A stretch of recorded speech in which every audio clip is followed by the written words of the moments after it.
Welcome to episode 11 of Kontrarian Korner. Today we have Mike Farris on as a guest. He's the host of the Coffee and a Mic podcast. He's very prolific, puts out, 5 or 6 episodes a week, but very interesting stuff as far as current events, financial markets, basically any of the topics under the sun that I find interesting. So it'll be interesting conversation. I'm sure we'll hit on what happened with Trump. He's also way too self-deprecating on his podcast, in my opinion, but he very smart guy, and I'm definitely looking forward to talking to him. So, Mike, thanks for coming on. Thanks for having me. I know you just mentioned the fact that I always say there's people a lot smarter than me. I'm not the smartest guy in the world, but I'm talking to people like yourself with your financial background, your accounting background. I don't have any of that stuff. I'm just a guy that can ask open-ended questions: what, where, why, how, and who. I'm not a scientist. I'm not like Michael Yan, who's in war zones all over the world, or Dave Collum, who's an organic chemist. And I know you've had him on. Yeah. He is one of the most interesting people. I mean, what was your take when you had him on? It was I've been watching his podcast appearances for a while, so it wasn't new, but it was definitely entertaining to have the back and forth because it'll go from markets to stuff that people would think is conspiracy, but 5 years from now we'll find out like, oh yeah, that's actually true. And some of these different rabbit holes I think are really interesting, but you can tell when someone's like very smart, and like there's not many people that are that intelligent but are as unfiltered as he is, which I think is very valuable in today's day and age. Well, and also too, I listen to him. Like I listen to him on your podcast. I've listened to him when he goes on other podcasts because I get something on every show that he goes on, and he's so versatile. You can Yeah. go from talking about vaccines to financial to politics to war. I mean, just all over the place. Hence is why it's a minimum of 2 hours Yep. when you schedule him. But I always learn something from. He was on Daniela Camboni's show on ITM Trading, and he had mentioned the golden era of academia is over. And I knew that. I knew the education system is collapsing. I mean, you probably know that as well. Yeah. But the way the golden era of academia is over, and that's just something that stuck with me. Well, that was one of the things I noticed. So I graduated like right into the whole COVID shutdown. But even before that, like you notice like when you're going to class, like the people you're in class with, like there are a lot of idiots. And like the work you're getting now for assignments is the online check my answer homework, where it's like, oh yeah, fill out this or multiple choice that, check answer. And it's like 20 questions. So the teachers don't have to grade anything. And it's like, I mean, it's a joke. So I think that's a big part of it, and I think it's not something that's fixable unless we basically completely restructure the whole student debt bubble and some of the other things there. I think it's has to collapse before you can basically build it from scratch. So I think we're definitely kind of living in idiocracy or whatever you want to call it, but lots of very, very interesting things going on. And the obvious elephant in the room is what happened with Trump over the weekend. I'd be curious to get your thoughts on that because I know you have a wide spectrum of people on your podcast and kind of go through all these different things from geopolitics to immigration and all that. But I think it'd be interesting to, instead of kind of digging into the nitty gritty on what happened, I'd be curious to hear your take on like the big picture of the event and what you think might play out over the next 6 months. So I think the way I kind of look at it is Trump's basically a lock now to win, but I mean, unless they take a second run at him, I think he's a shoo-in. So I'd be curious to hear your thoughts on that. I think it depends on what day you ask me where my head is at with all this, right? And a couple of weeks ago, I had said, not even maybe less than 2 weeks ago, I had thought, I don't know if I said it, but I had thought, okay, maybe they're going to let him back in. I don't have faith in the election systems anymore. And 2020 showed me that. 22 showed me that. I live in Arizona. I'm in Maricopa County, where this is, one of, if not ground zero for fraud. Yeah, it's a dumpster fire, the voting system there. It's an absolute disaster. And so I just don't have faith in the systems. And I was one of those people. I never read the Q stuff. I have a disclaimer. I've never read any of that, but I did believe, based on conversations I had with people in 2020, the military was going to come in, Trump was going to stay in office. I bought into all that. I thought the red wave, silent majority. I think the silent majority might have been 2020, but this, silent majority, the red wave is coming, didn't happen. And so now I look at, here we are. Nothing has changed, specifically in Arizona. Nothing has changed. Now you've got the governor here who was the Secretary of State that certified her own election to become governor. And I'm supposed to expect a different outcome because we're going to outnumber them at the polls. I heard that in 22. That was what the Republicans were pitching in 22, and I bought that. So how many more times am I going to keep buying this stuff? And I know what the response is, with people. Oh, then what are we supposed to do? Just lay down and surrender? That just gives it to them?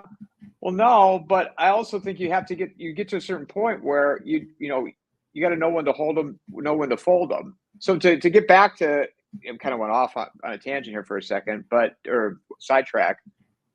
With the election, I don't see how they can let Trump back in. I've felt that for a while. I've had my days where I thought maybe they are going to let him back in. I mean, he went on CNN. He's got, lobbyists and Republican like rhinos running his campaign.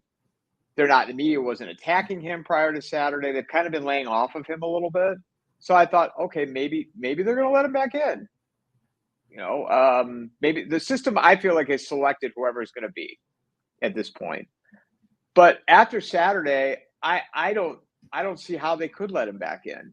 And I think that I hope I'm wrong. And I'm not calling for this, but I could see them attempting again to kill him. And again, I hope I'm wrong about all that. But you look at Saturday night, and I mean, it was, I was talking to a friend of mine about this, and he really stuck in my head. I mean, this is very identical to JFK. I mean, a bullet to the head right as he's taking the podium, as the broadcast is going, and just narrowly missed him. And the head tilt. I mean, what was it? What did they say? An inch, maybe? Yeah, we're a couple inches from a very different outlook for the rest of the year. So if he gets back into office, he's going to open up an investigation into all this. That investigation is not going to go anywhere right now with Merrick Garland at the head of the Department of Justice. So how can they let him get back in at this point? I don't see it. I think the thing that's interesting is you kind of go into some of the factions in power and some of the people that are influential behind the scenes. Like, I think you're going to see more and more people continue to line up behind Trump. And that's from, Elon Musk obviously tweeting his endorsement out after what happened on Saturday. You've got a bunch of other people basically getting in line behind him, and a lot of people with deep pockets. And we'll see what happens, but Biden is not he's basically there because of inertia. It's hard to get him out of there, but at the end of the day, if you try and tell people in 4 or 5 months that Biden won popular vote with, I don't know, call it 100 million votes or whatever you want to say it is, right? I don't think people are going to believe that. And there's plenty of people that already know 2020 was a crock. And I think it just gets more obvious if they try and put someone other than him in for 24. So we'll see. I think it's, go ahead. Oh no. So, I agree with you on all that, but I also, where I think we differ is, as 2020 and 22, and let's say they go in 24 and they cheat again, which they're going to cheat. I mean, again, these processes, Arizona hasn't changed. Wisconsin and Michigan are now doing mail-in ballots again, or the drop boxes or something I saw recently, to make it easier to cheat. I don't know what's going on in Georgia. I mean, they don't have to do it in every single state. And Nevada, they do mail-in ballots as well. I mean, these mail-in ballots are, it just opens up fraud. And Well, it's the auto register, right? As soon as you get a driver's license, you're set up to get a mail-in ballot, right? most people don't realize that. It's interesting you brought that up. Most people don't realize in 24 states and DC, there's some type of automatic is two different kinds of automatic voter registration if you get a driver's license. One is they just mail the ballot, they mail it to your house, the ballot. The other one is you have to opt in when you're at the DMV to get the ballot to be registered to vote. People don't realize how powerful that is. That's in 24 states plus DC. So you're going to tell me based upon that there's no fraud going on? I know you know this, but like I mean Yeah. for people to and here's the thing. They cheat again. What is anybody going to do about it? Nobody did anything about 20. Nobody did anything about 22. And I heard Laura Trump say somewhere she was saying how we're going to file lawsuits. We're going to, we'll take them all to court. And my first thought was, okay, we did that. With That our didn't work. very functional legal system. It's not going to go anywhere. I mean, look at what's happening right now with Rudy Giuliani. My friend Christina Bobb is looking at 9 felonies here in Arizona. I mean, Rudy Giuliani, God bless that man. They're hitting him everywhere. So the lawsuit thing to me, that's not going to do anything. So Yeah.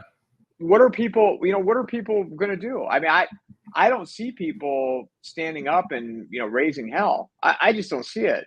And this is where I get into disagreements with like some military friends of mine about that.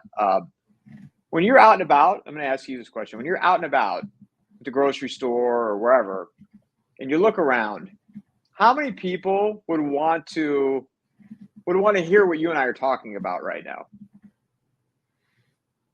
I mean, 10 to 20%, I would guess, if that.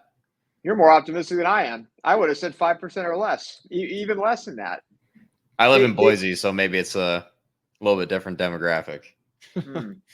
Well, and people just say, oh, they stole the election again. But what can I do?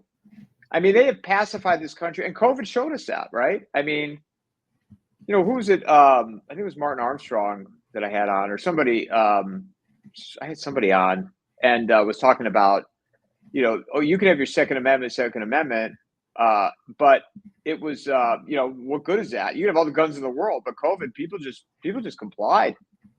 Yeah, I think it's interesting because I go back and forth between the mentality of basically being very pessimistic, like telling people to vote harder, like that'll fix things, because it obviously doesn't. Like your votes don't matter as much as like who has deep pockets and who's backing who. But at the same time, you look at some of the things going on with a lot of people, even at like financial institutions like banks and tech firms and all, like go down the list. I think there's a lot of people realizing that like a lot of the hatred of Trump is pretty much manufactured, and the economy, believe it or not, was not like completely dysfunctional under him. And I'm not saying it's an overnight fix, but I think there's a lot of people waking up and realize like, he could probably do a better job than Biden, like very low bar. And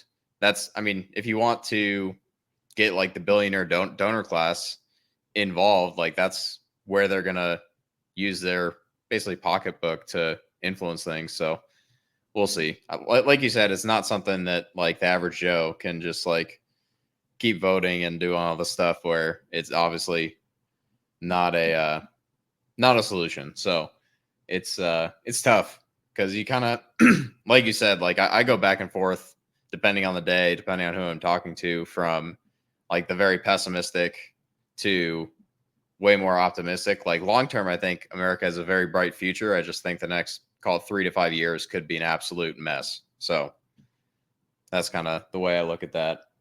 Do you see it? See, I'm glad I'm talking to you. You're making me feel better because you're more optimistic than I am where all this is going. I mean, do you see some type of collapse that happens overnight, or do you think it's going to be a long, drawn out? What do you think? Wait, hold on. Before you answer that, what do you think the next? Hijack your show here for a second. What do you think the next 6 months looks like? I think it would be I think Trump wins. I think assuming they can keep him in one piece, he might need to go to Eric Prince for some private security on that. But assuming he's in one piece, like I think he wins in a landslide, even if they try and cook the books on the election. I think Ukraine, from some of the stuff I've seen, and a couple people I've talked to, it sounds like that, unless NATO wants to get directly involved, it sounds like Ukraine might be coming to an end here sooner rather than later. The Middle East is a shit show. There's no, I have no good map or compass, however you want to look at it, on the Middle East. I think it could go, turn into a stalemate where basically things kind of freeze in place, or it could basically turn into the beginning of a giant regional conflict. So I mean, you look at some of the stuff Israel's doing, it's just not something our government should be supporting. But I mean, I think here in the U.S., everyone's got their eye on the presidential election, and I think there's enough signs of influential people getting behind Trump that I think that he's going to be the guy. So from there, I mean, people talk about market crashes and debt levels and all this other stuff, and it's like, oh, they're going to have to cut interest rates to zero. It's really hard to project all this stuff out, but I think Trump's going to win. And the reason that makes me optimistic is you actually have a president in there that wants what's best for the country and the people of the country. Whereas Biden and a lot of people in the Biden administration, they truly hate Americans. So that's kind of the way I look at it, where it's if you have a leader that clearly has the best interest of the country in mind, look at what's going on in El Salvador with Bukele and some of the stuff going on down there. People question his methods, but he clearly wants what's best for his country. So I think you can do the same thing with Trump. It's he's not perfect, but I think he's there's no doubt in my mind that he wants what's best for America and the economy and the people of America. So that's kind of my take on it. Yeah,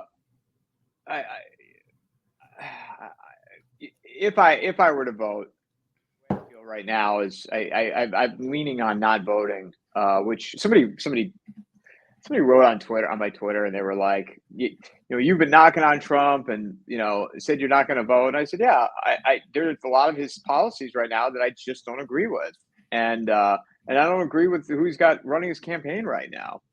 And I hear the argument. People are like, well, he's got to get in and then he can make changes. I'm like, okay, well, then he just sounds like any other politician to me. What is MAGA anymore? I don't even know what it is right now. Now, the events over the weekend have, obviously have changed things. But prior to that, I'm like, what is MAGA?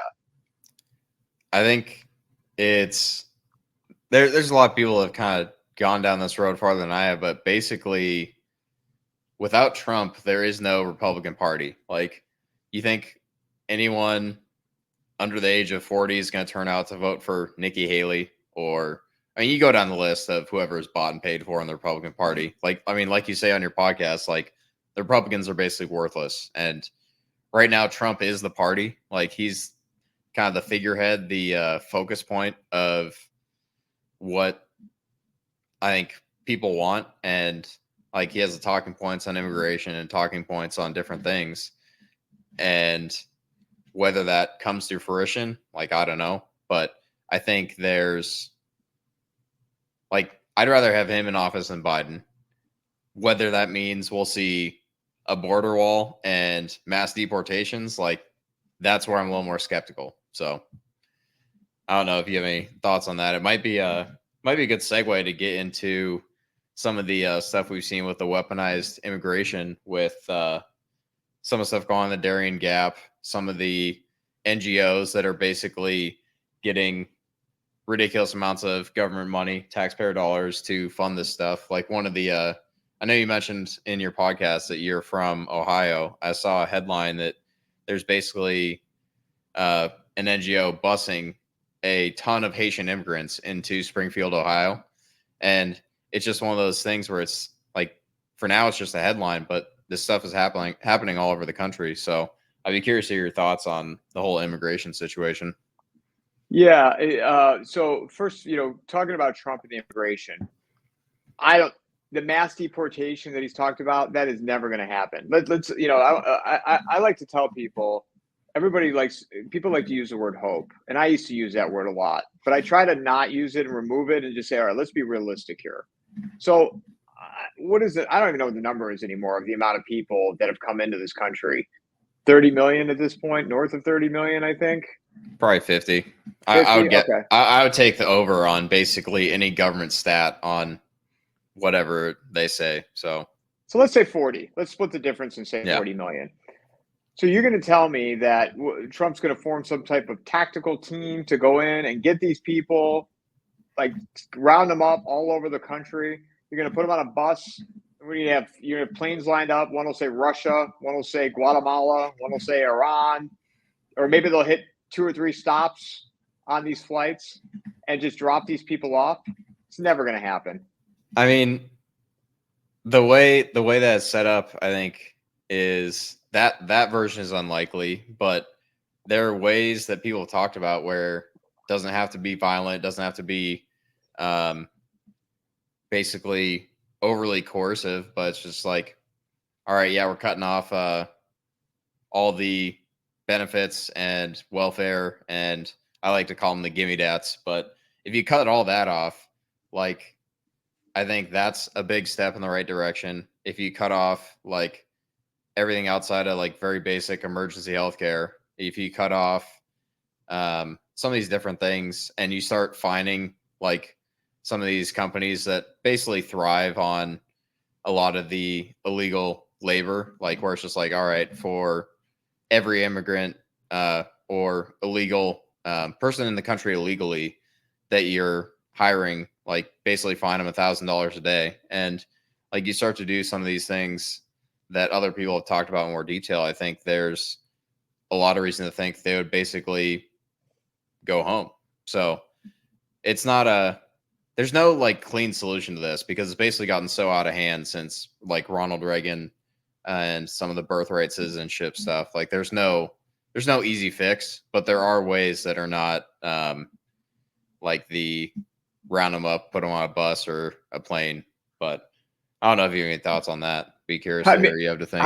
How realistic is all that, though? How realistic is it to cut their healthcare in half? I mean, can you imagine the media filming somebody getting denied healthcare and a baby or something at a hospital? Can you imagine, them saying, "Oh, I have no money to pay for food or pay for groceries"? And truth be told on all that, I didn't mean to interrupt you, but truth be told on all that, I don't think the Republicans are not interested in this either. I mean, they don't care about the border. Well, a lot of the biggest donors are like some of the huge benefactors of all this stuff. Like, was it Koch Industries and some of these? I mean, a lot of these companies have been doing this for decades. So, right, and even the legal immigration.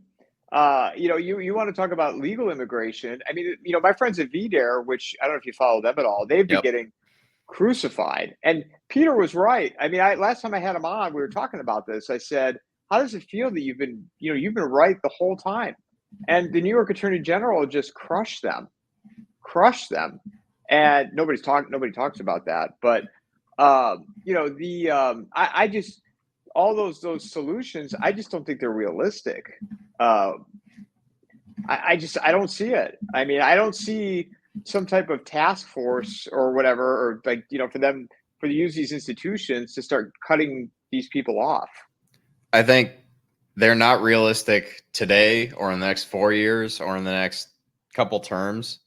But I think like 10 years down the road, when you start to see what the younger generation looks like and the political views, I think, of people under 40, I think it's going to be maybe something that longer term is more realistic than people might think today. So that's that's a rabbit hole that I could go down for hours and have had long conversations with some of my friends on, but it's frustrating to see like some of the pictures of what the country used to be. And like, something's wrong when younger generations like have nostalgia for an era they didn't even grow up in, right? And that's I think one of the biggest frustrations that people my age have is like it's almost unbelievable how good like the boomers had it and how good like older generations had it, because we look at what we have now, it's like, man, that's pretty frustrating decline. But What's I a, think what's an era that you? How old are you, if you don't mind me asking? 28. Okay, I would have guessed younger than that. What is something that like your generation or younger? What is an era that they identify with that they were before their time? I mean, I look at like 60s and 70s and some of the pictures you see of California, like that place looked like paradise. Like you go have like now if you go to the beach in some of these places, it's like, and part of this has to do with the food supply, but I mean that's a conversation for a little bit later. But like you go to the beach now, it's just like it's basically an eyesore. Like I find it frustrating to look at, and the pictures you see of like 60s and 70s California, it's like no one's overweight, no one's like out of shape, and all these different things. And like I can't remember where I heard the stat, but like in was it 1960s, California was like 90 or 95% like white, descended from Europeans, and now it's like 30% or something. And it's just like you see that everywhere where it's like it's basically systemic. But that's I mean it's tough to see because you look at the path, the trajectory of it, it's like I don't think it's sustainable long term. So I don't know if you have any thoughts on the long term picture for it, but it's something where I look at it's like America is not going to look like it has in the past if we kind of keep going down this road, I think. Yeah, I think it's in that regard. I think it's already too late. I mean, the whole fabric of the country is changed, even the last 5 years, right, since COVID. And when you're driving around or on an airplane or you go to another city or another state. I mean, it looks totally different. And that's an example of our society, our culture is just collapsing. And when you let 50 million people and then add in all the legal immigration over how many decades, I mean, America is not America anymore. And I was talking to this woman, really nice woman, and she was Muslim, and I was joking around with her because she was from Iran, I think, and I'm Lebanese. My father was 100% Lebanese. I mean, I was born, in Ohio, but I joked around. I said, cousin, cousin, cousin, right? And Habibi, and she was laughing. But I went to shake her hand, forgetting that Muslims don't shake hands. Well, to me, in America, you need to assimilate to our culture. Well, we don't have that anymore. I mean, it's just, and if you were to say that to somebody, oh my God, you're a racist. Oh my God. Well, no, that's how we do things in America. Yeah. We shake hands. Well, like you look at basically the treatment of, I mean, you go down the list of people that went through Ellis Island and like the Italians or the Irish or whatever group from Europe. It's like they didn't have it easy in like coming into this country 100 years ago, but it was basically like, yeah, you either get on board and assimilate or like we're going to make life miserable for you. So, I mean, that the thing is you can't really do that when you have millions and millions of people coming in and setting up basically isolated communities that you see in different states and some of these things that are basically irreversible at this point. So They're it's tribal, right? It's so different, like the Haitians or Guatemalans. I mean, if they're in the community they're going to seek each other out, and they're going to stay within their own tribe. But if you're a yeah, white person, you're a white person and you organize a group with all white people, that's when they come after you. that's how you get on a watch list, which I'm Yeah, sure we're both already on. But I probably. mean, it's one of those things where you look at the control they have over data systems and all that. Like, there's I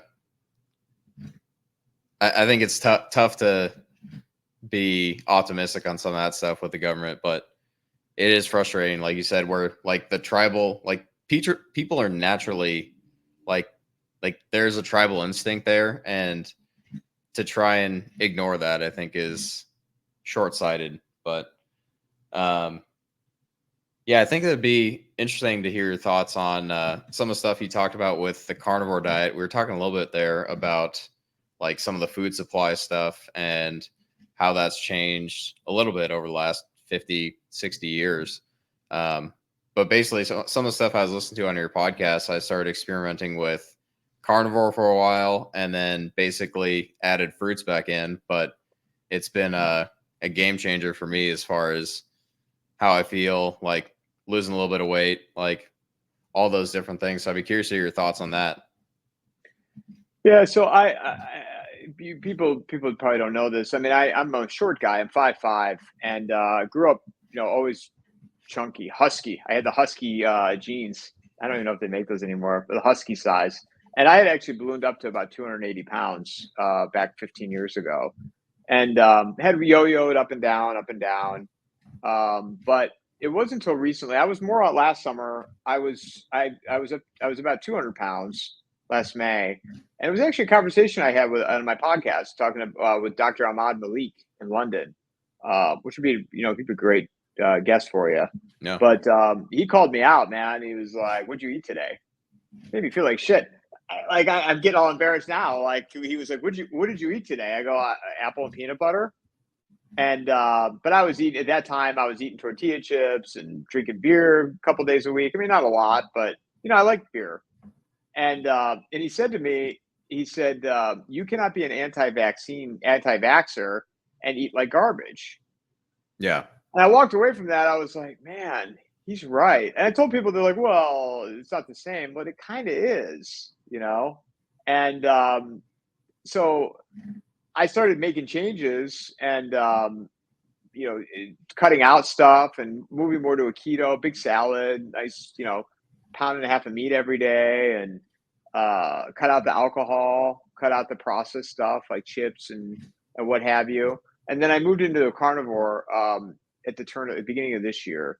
I kind of fell off. I was eating cookies and fudge, and I love that stuff. I love like pumpkin bread, and went back to Ohio like in December, and my mom made pumpkin bread, and like I love it. I'm a sugar addict. I have a bit of a sweet tooth too.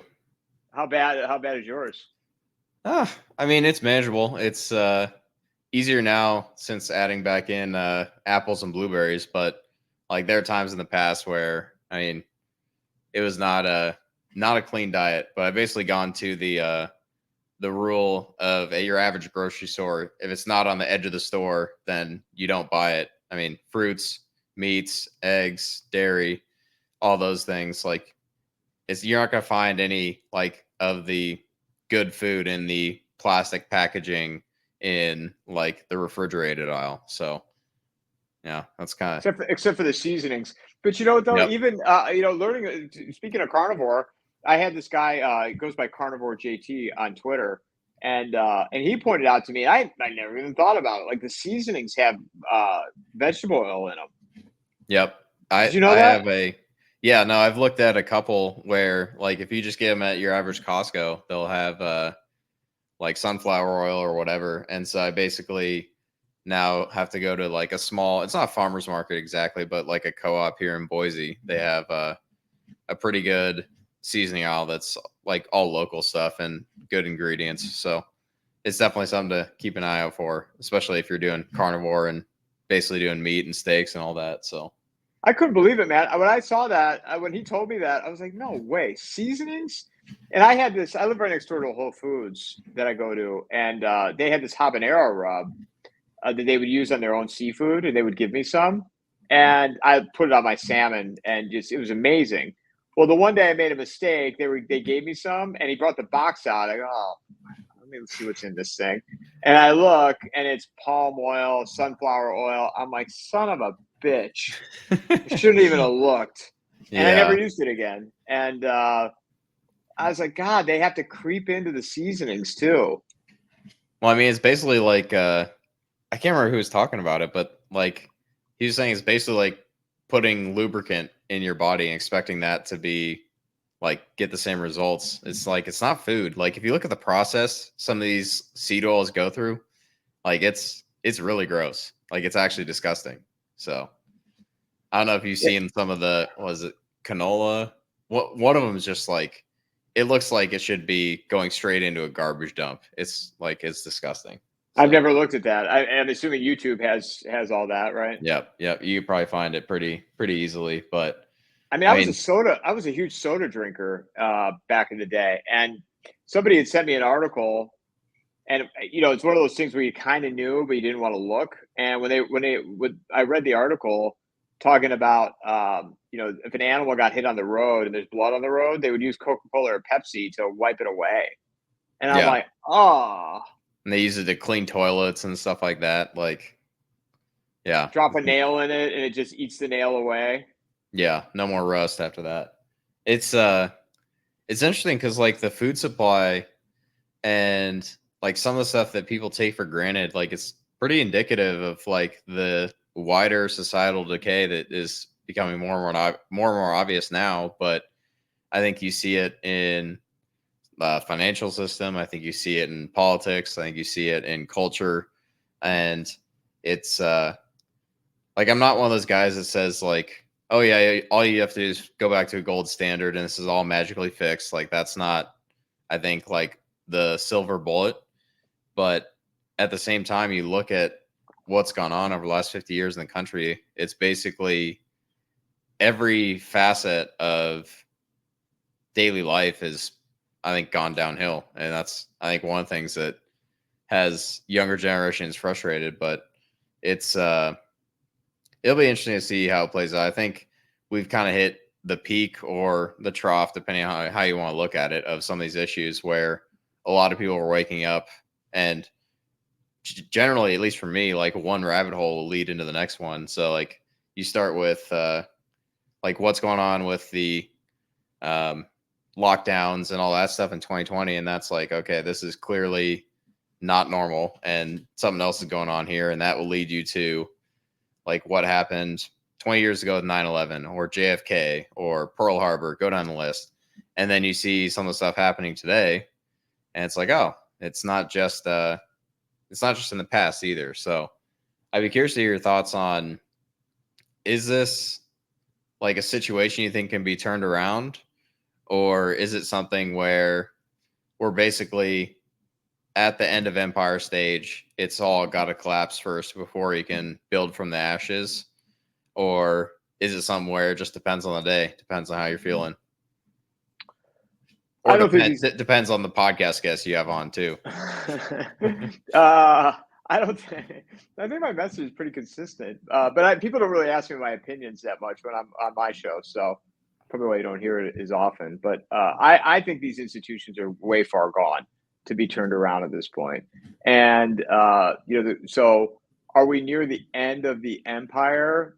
That's hard to say. I mean, I've heard people, they say collapse is next week, next month, today at 4 o'clock. It's hard. It's hard to. Dave had a good line. What was it? It's hard to predict the end of the world because maybe, I don't know if you said it on your show. It's hard to predict the end of the world because only one person, you're only going to be right once or something. Yeah. I'm butchering it, but I don't know. I think right now the way it sits, people talk about the election and they think there's going to be something that occurs after the election, if because one side's not going to accept the winner. I don't see that. I think my friend Jim Kunstler said it best, or said, wrote a book about called The Long Emergency, which if you haven't checked out, it's good. It's a good read. But I'm actually having Jim on the podcast tomorrow, so I'll probably get released a bit later. But he's I'll be recording that one tomorrow. Yeah. Oh, that's great. Yeah, he that's how I met a lot. Got introduced to all these guys was through Jim, and in fact, I didn't read his blog yet today because he puts his blog out every Monday and Friday. That's great, man. He's a great guest. Yeah, a great conversation. But I think we're in a period of long emergency, man. I mean, I think it's just going to be a long, slow burn, and not to say a black swan event, hence COVID in 2020. Something else might occur, another pandemic. Like my friend Jacob Drazen, who I had on yesterday, said, he thinks another pandemic will come down the pike at some point.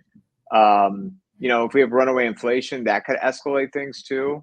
But I don't know. I don't see this kind of Mad Max imminent collapse tomorrow. I mean, it could happen. Yeah, I think that's But unlikely. if you even look back 5 years ago to where we're at now, it's night and day difference, Yeah, and you see just a deterioration everywhere. yeah. It's it is one of those things though where I think you start to see like signs of life in certain areas, but I think it's also tough because there's, like you said, there's a point of no return for some of these institutions that it is easier and simpler to build from scratch than it is to try and like revive them. Like I think the university system, like there's a reason that fewer and fewer men are going to college every year. And there's all these different things that you can look at and say, like, okay, that's not like why should I buy into this system that doesn't benefit me, right? And that's maybe a little bit narcissistic or however you want to put it, but at the same time, it's like you look at like military recruitment numbers, you look at like all these different things, and it's basically something that needs a complete refresh. And there are certain signs, like I think some parts of culture or society, however you want to put it, will have a better time than others, and some regions of the country I think will do better than others. But it's very tough to see just like a turning point where it goes from where we are today to 5 or 10 years from now. It's like, okay, we're through that rough patch, and it's sunny days and blue skies again. So Well, and here's a question for you. I mean, you recently, it hasn't been that long since you've been in the education system in the universities. And I have said this, I have friends that have kids that are a little bit younger than you. They're getting ready to send them off to college. And even when I was in school, I mean, I got a marketing degree with a minor in finance. I mean, people were like, "What'd you learn in college?" I'm like, Thursday night, Friday night, Saturday night. It was that I remember. I don't really remember the end of those nights, but I remember the beginning of the nights, and I remember the mornings, how I felt the next day. But I didn't learn any real life skills when I was in college, and it's only gotten worse since then. And correct me here if I'm wrong, but I don't see a lot of value in college anymore. I mean, for specific things, sure, I would think physicist or I don't know, nuclear engineering or a surgeon or I mean, even the yeah, accounting degree, the accounting. I mean, that changed where when I was a freshman or sophomore, you didn't have to have the minimum of 150 credits to take your CPA exam. That yeah. changed. No, 5 years was rough. It was rough.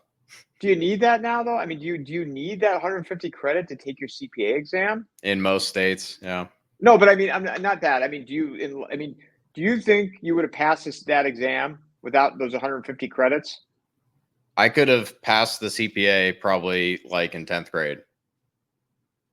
Like all the stuff I was doing in public accounting, I could have been doing by like middle school. Like it's not rocket science. Like it's really not that complicated. And as far as passing a test, it's basically just, do you have enough like brain power to shove a whole bunch of information in, like puke it up on the test and get above 75%. Like it has nothing to do with like what you'd actually be doing day to day. Like if you're looking up some obscure accounting thing, it's like, all right, I'm gonna go like type something into Google. Like I'm gonna actually research this. It has nothing to do with like memorizing like tax code or any of that, but it's like completely irrelevant, I think, to what the actual job is. So I think it's just the credential, basically, like a gate that kind of artificially restricts the supply of CPAs. So But you were able to. I mean, okay, so let's say for you, you passed it. You maybe your intelligence level or you pick up things quicker than others. An average person, let's say an average person that's taking the CPA exam, do they need all those 150 credits in order to pass it? you'd probably need, if you're just sticking with accounting classes, it'd probably take 2 to 3 years worth of credits if you didn't take like your bullshit diversity courses and your like marketing and like finance, all the stuff where it's kind of secondary, or the college algebra and the like English, like your visual or drama, like music studies, all that stuff. Like if you cut out all the stuff that is really not like job training or should be the way it should be, like 2 to 3 years, like I think you could have all the classes done up to a certain point, and then you'd be basically ready to start work, and then ready to take the test, I would assume. But that's it's tough because you look at some of these things where like it's a good credential to have, but I would rather, like, if I were hiring right now for like some of these ideas I have later down the line, like I would basically be looking for the kid with 130 or 140 IQ that's bored out of his mind in high school, and like I don't care if he's 16, 17, 18, whatever, just be like, hey, you're smart. I'm sure this will be more entertaining than your like reading Pride and Prejudice. Like here's what I want you working on, and then off to the races, right? Because I think it's like the other thing about the education system, it's basically a way to like backdoor like the like how to hire and like filter out people to like, so if you look at it, it's like, okay, you got into Ivy League, that means high test scores, like you're not gonna get a bunch of idiots. And so there are certain firms that only hire from Harvard, Yale, like go down the line.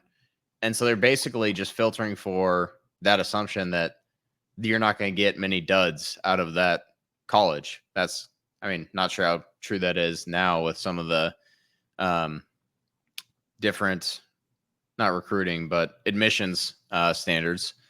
Um, but like all these different things, like the SAT, like it basically lines up very well with IQ test. And that's not a conversation most people are willing to have. But I mean, there's a lot of stuff where it's like most of the things people do not require like going to school for the first like 20 years of their life, basically.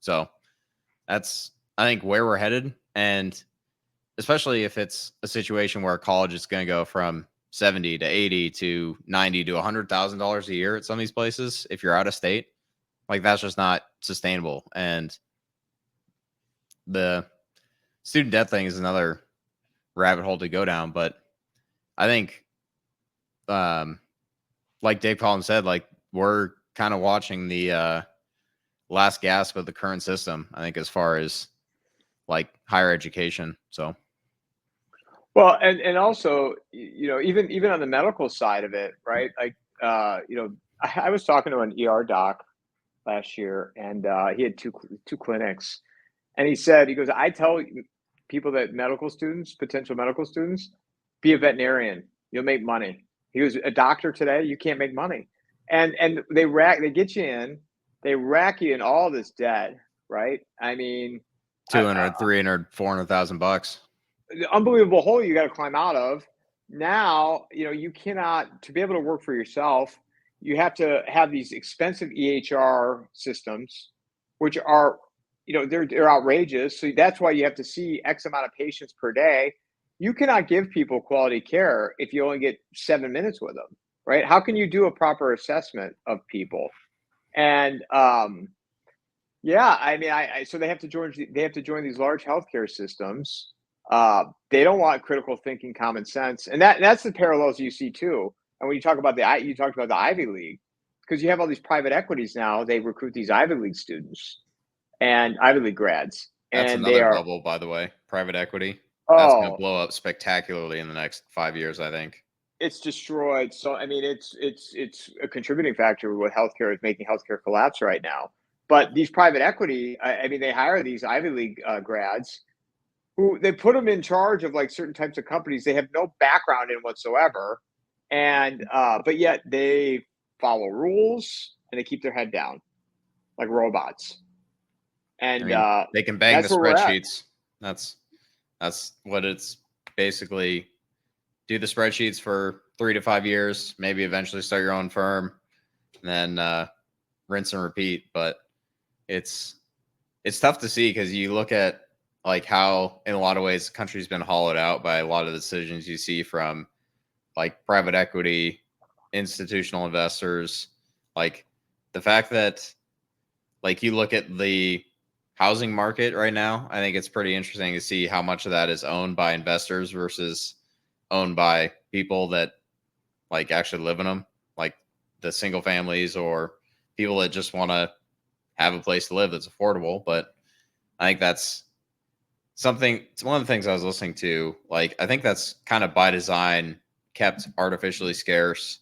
And we'll see what happens over the next 5 years. I think there's probably going to be a buying opportunity, but I don't know.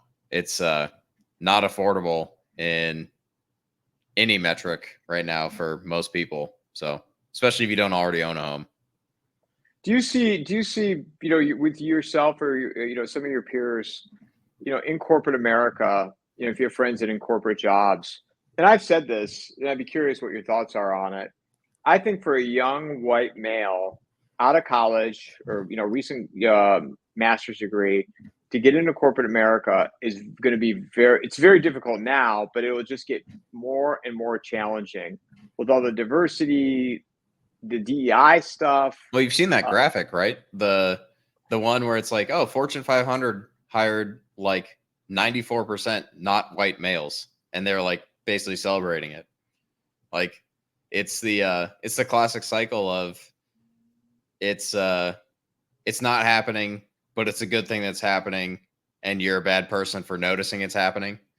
And like there's, I think, a reason that you're going to see a lot more like, and this is going back to some of the things that I think will fix themselves rather quickly, is like you're going to see a lot of people look at the route of, oh yeah, go to get a degree, put your head down, work hard.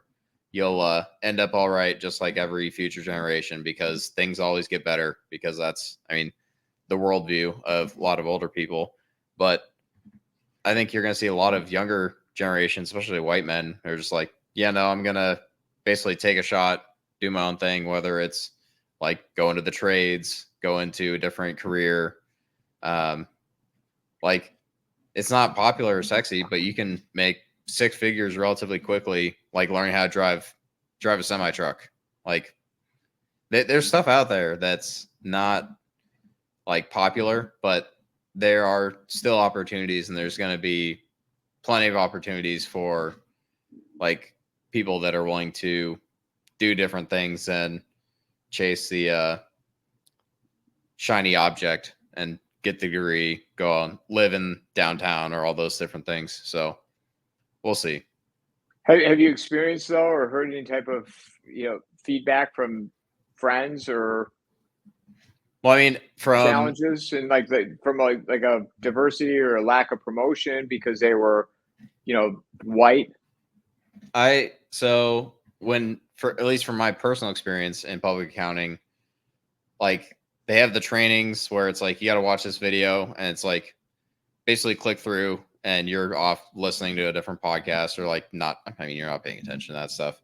And so you do the trainings and say like, yep, that's bad, all these different things, check the box. Like it's amazing to think how much like productivity and money is wasted on this stuff. But that's, I mean, probably a separate issue. But just like if you look at the hiring practices, who gets promoted nowadays, like there's a reason I basically left like 3 days after getting my CPA. Like I put in 2 weeks notice after that, because I was just like, yeah, no, this is not the place for me. And it was in the middle 3 days? of You were there 3 days? no, I was there a year and a half. Oh.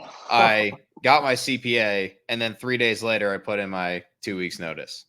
So it was something that I knew fairly quickly that it was not a long-term fit, and it was basically a situation where like most people, at least in public accounting, like it's like I'd say at least half are probably onto a different job within 2 years.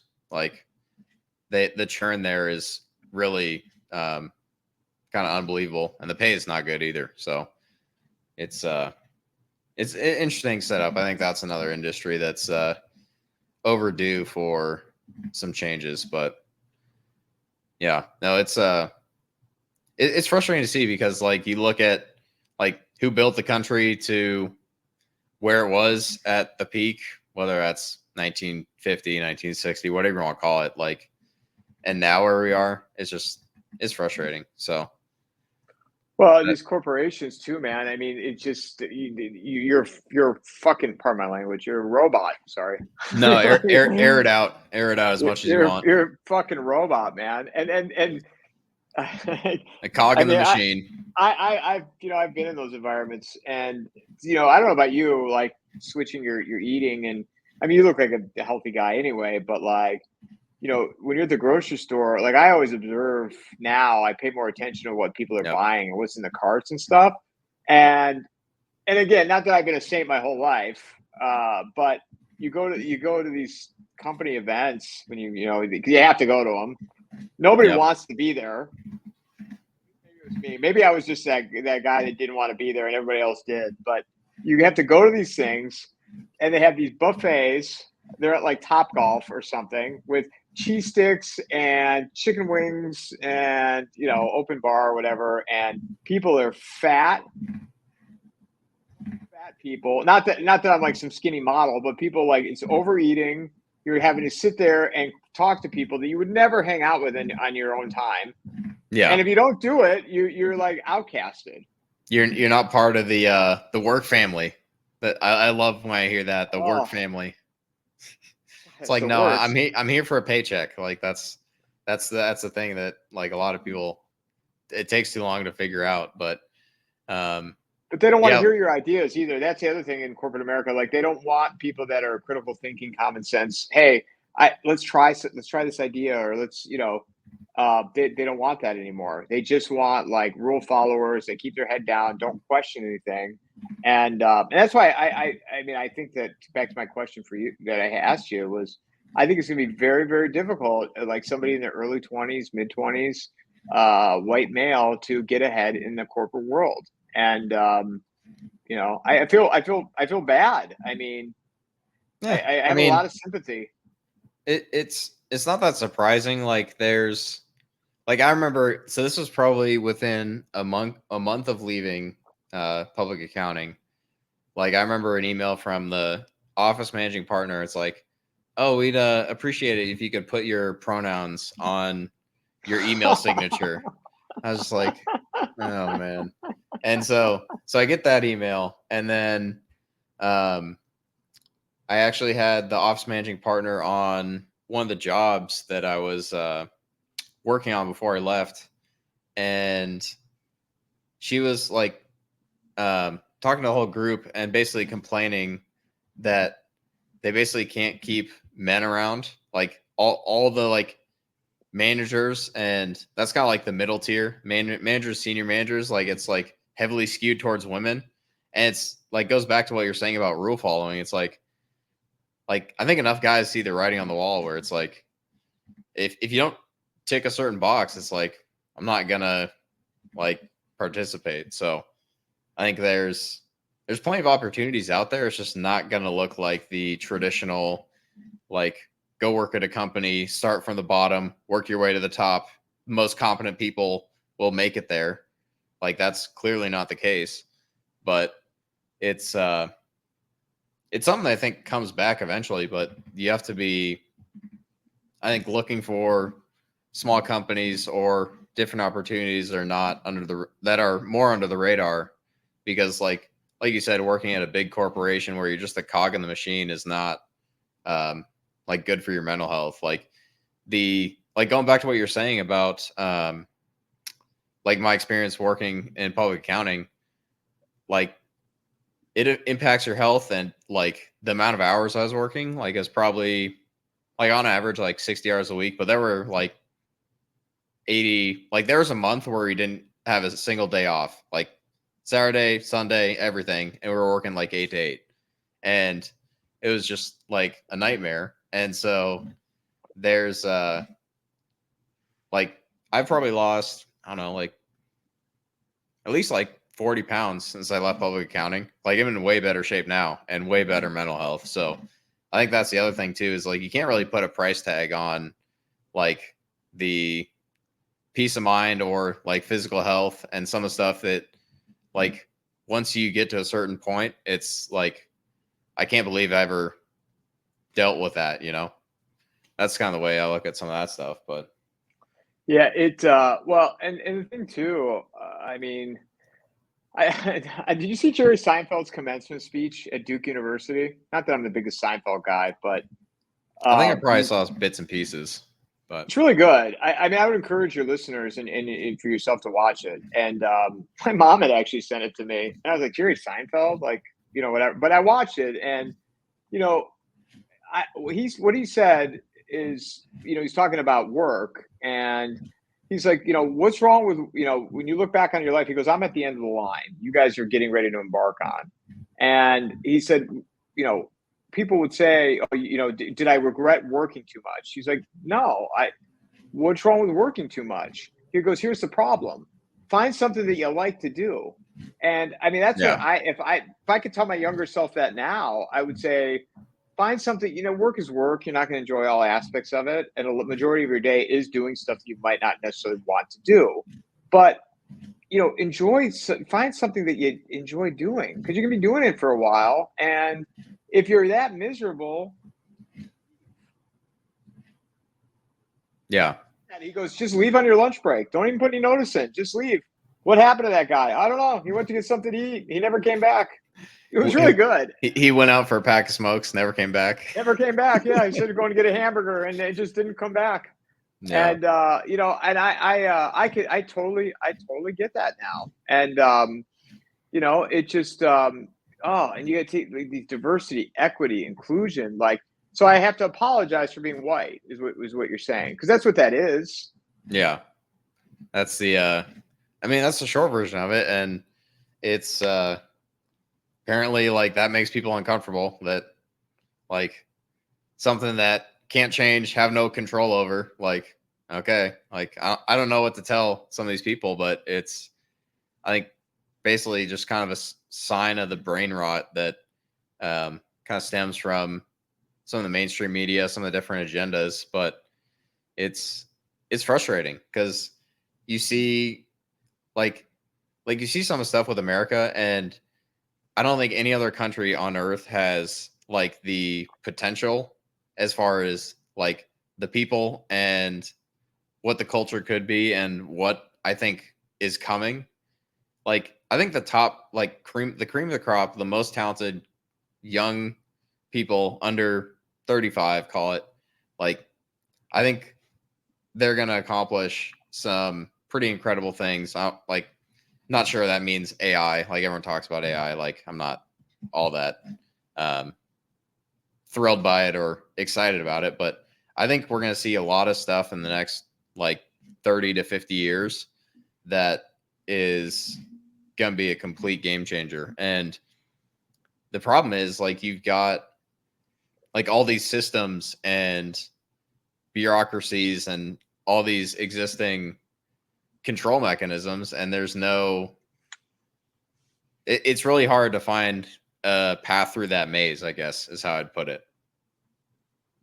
Well, and also too, you've got, you know, they treat these employees like caged animals, right? You have all these, you know, because they measure everything, you know, metrics now. Yep. And that's another thing, right? It's all managed by the number. And so you have all these workflows and processes, and you have to, you know, it comes back to the rule following, right? It's like, oh, okay, this happens. What does the work process say? What does the workflow say for this? Yeah. And we have removed the ability to critically think and use common sense. And that's what I mean. I think too. I think that, you know, we talked about the golden era of academia. I think you're going to see with some of these corporations with this type of you know, methodology, they eventually will fail too. Yeah.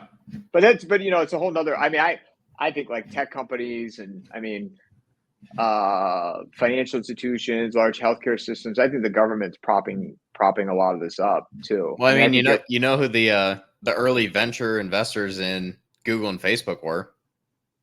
It's the CIA. right. I mean, you think they're going to let that fail? I mean, I didn't know Facebook was part of that, but I knew Google was. is InQtel, I think, is the name of the firm. But the point is like there's the NSA and there's Google, and I'm not sure how much separation there is there. Or I mean, pick your 3-letter agency, right? And to your point, like there's definitely certain firms that get classified as too big to fail. And it's I always laugh a little bit when people say we live in like this pure capitalist like market society or market economy. And it's like, do you remember what happened in 2008? Like, are we just going to memory hole that? Like, or even 2020, where like all the airlines that had been buying back stock for years should have gone bust. Like, Boeing should be bankrupt. And I mean, you go back to the DEI stuff and some stuff going on at Boeing now. It's like, I mean, it's baked into the cake at this point. Like, I don't know if there's someone who can come in and fix a company like that at that size, but it's not a clean, easy solution. That's for sure.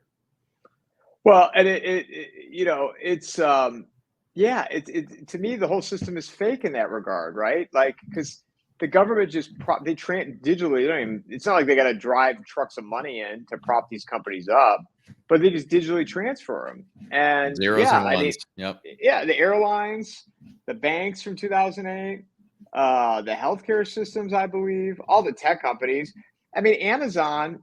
When you buy something on Amazon, you don't like it or whatever. I got shit for this on my podcast for saying it, but I bought books and I take them back after 30 days for whatever. I don't do that with all of them because I got a nasty message saying I'm abusing the system. But okay, so I can return them. I'm not the only one doing this, right? These are $12 books. I don't pay for the shipping to send it back. Somebody's paying for that though.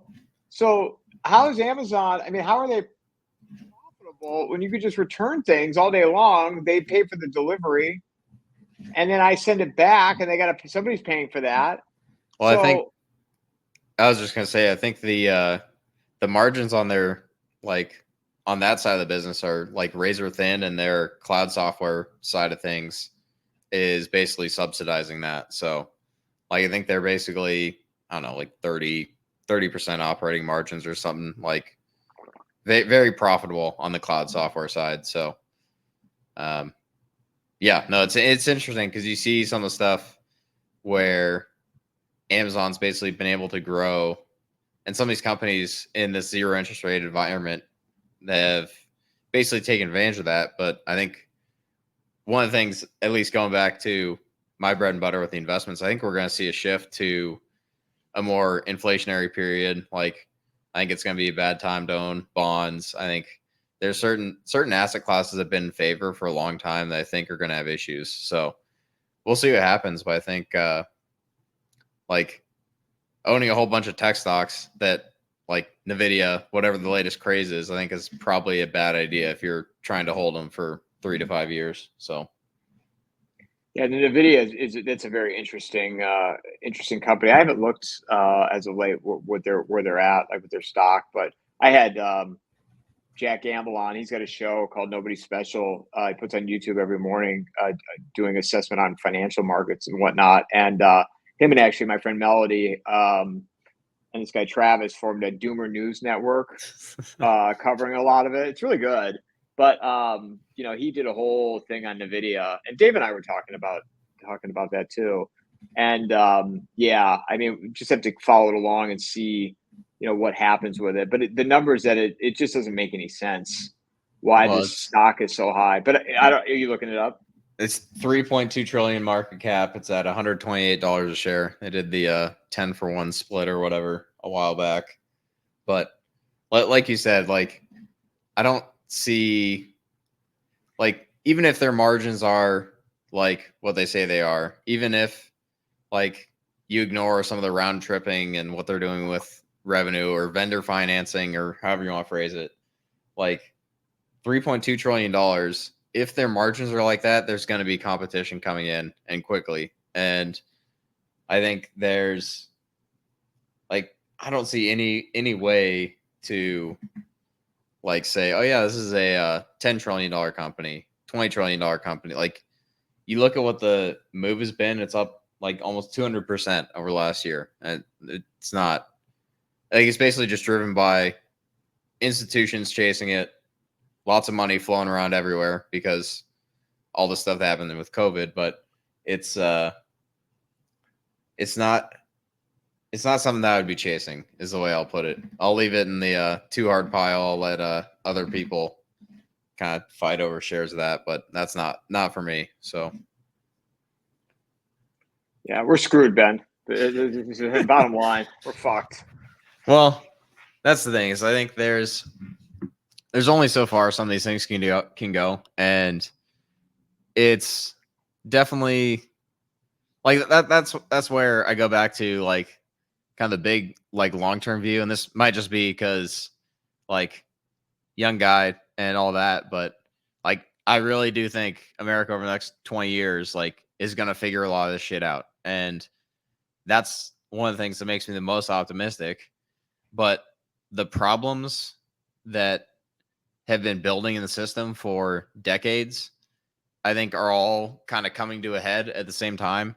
And that's where I think like the 3 to 5 year picture could be very messy. So I don't know. I think that'd be interesting last topic to kind of hit on, but I don't know if you have any thoughts on that. If you think there's a way forward, if you're optimistic for the future, or if it's something where like there's no return journey.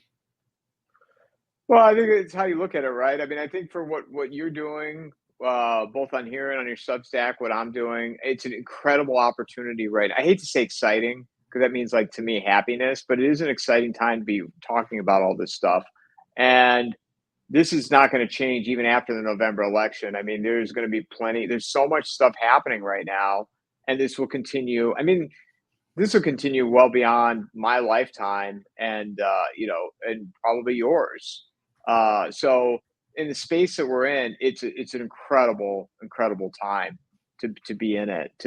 And so from that aspect, but how bad is this going to get? I don't know. I mean, I think it's going to be pretty bad, and I think a lot of people are going to die. That's my assessment. How does that shake out? I don't know. I mean, this country can't continue going the way it's going. How do all 50 states function together on a forward basis? Go forward? I have no idea, man. I don't know. I don't know how that happens. And it's deeper than an election. I mean, well, it's look at our cultural at this point. Right. That's what I was just going to say. Yeah. And people have no respect for each other. I mean, the Republican conventions this week, and I don't know if you listen to Nick Fuentes at all or follow him.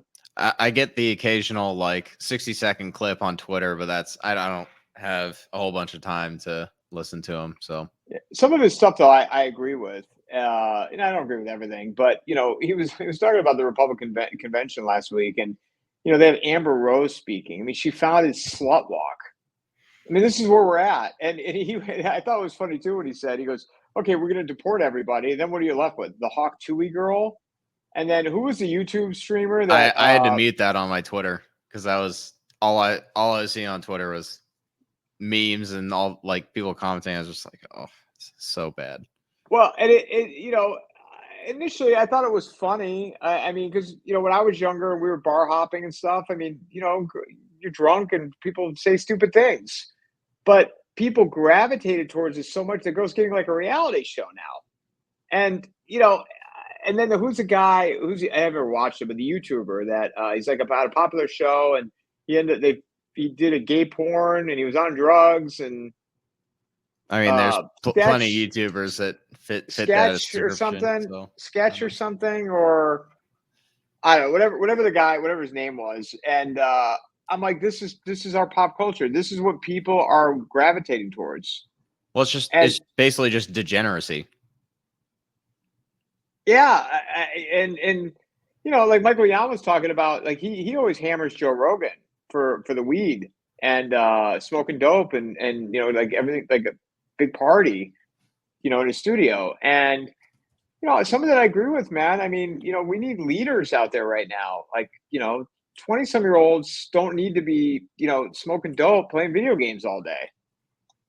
Yeah, no, Look at there's me. I sound definitely older. I sound old by saying that. I've become my father.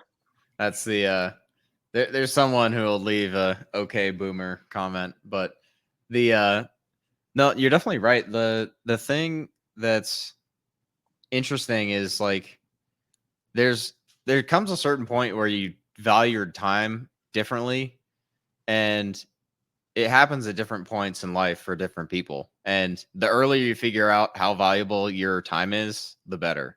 And I think that's a good place to wrap up, just because I think that's I guess an important thing to think about is like people can talk about like how much the money they made or what they're doing, and that's all great, but like time is the thing where there's no one makes it out of this alive, right? Everyone ends up in the same everyone has the same fate at the end of the day. So the I guess to wrap up, one last closing question I have, and I've been doing this for basically a guess since I started coming on, is what book should I add to my reading list?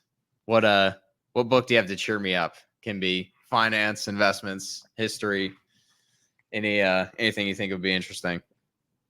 You know, I am not the best reader, man, when it comes to stuff. I I've always said, one of my favorite books, and I actually need to reread it. It's How to Win Friends and Influence People. You ever read that? I haven't.